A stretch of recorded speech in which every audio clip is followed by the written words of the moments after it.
Um, you in that time in the late '70s, that was when you got connected with Shane MacGowan and Spider Stacy and all the guys you would go on to form the Pogues with. Is that correct?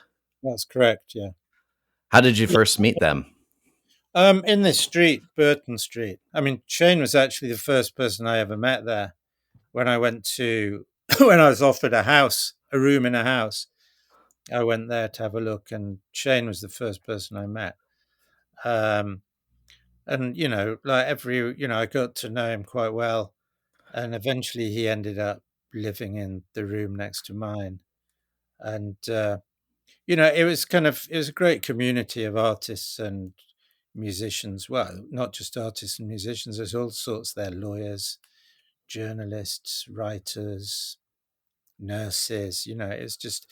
It was a place where people that didn't have the greatest sort of income could actually afford to live. It was an amazing time in that respect. So, there was people would play. People had their own bands and stuff, but they'd play with each other and stuff. And Shane and I played a bit with various other people. Not that much, but we were good friends by that point and hung out a lot.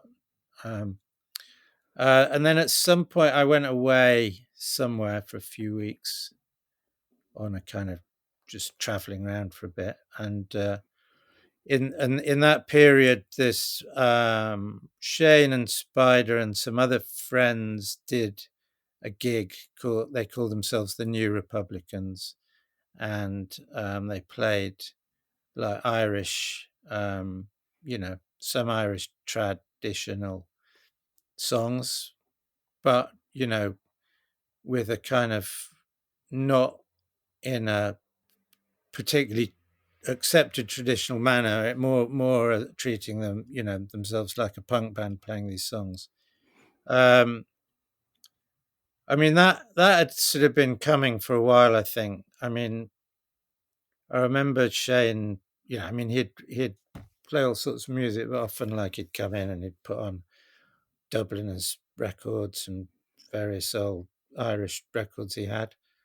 And there was one song in particular, Poor Paddy Works on the Railway, and that it always struck me that it felt like there was something kind of almost rockabilly waiting to happen to it. Hmm. And I think that was the song he first thrashed out on a guitar.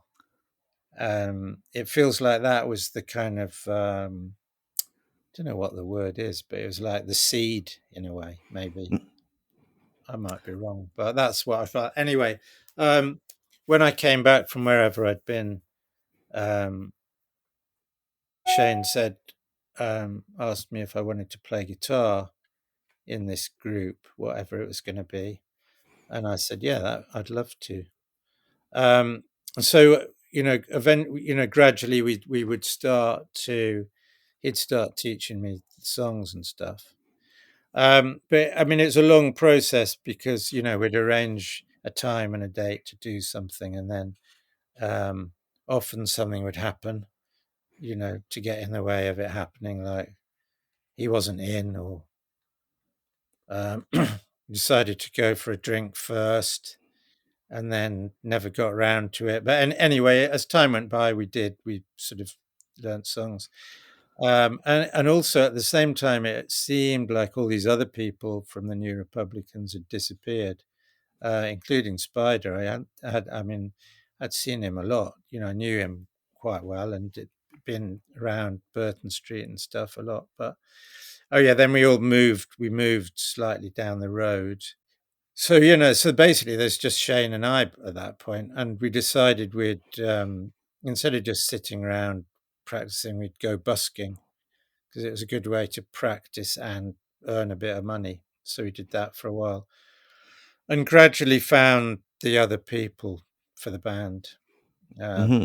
Process took about 2 years. So that's how it all started, really. Yeah. And so obviously you're from England. So were you kind of familiar with this like Irish style music before starting this, or was it all kind of new to you? No. I mean, I was familiar with a lot of it. Um, bands like the Dubliners um, were very popular in the sort of folk scene. I'd always gone to folk clubs and stuff, um, but I did, get to know a lot more about Irish folk music living in a room next to Shane, whether I wanted to or not. Hmm. Uh, but as it happened, I wanted to. I mean, I think the tunes and the Dubliners had an attitude that's kind of like comparable to our attitude. They did to traditional music in a way what we did, but in a different time. So they took it on, and a lot of people didn't like what they were doing, and a lot of people loved it and were influenced by it, like we were influenced by it. And then we took it on and did it our new way. And so we always had a great affinity with them. But yeah, I mean the Irish music always loved the tunes, and but lyrically, I think I found them.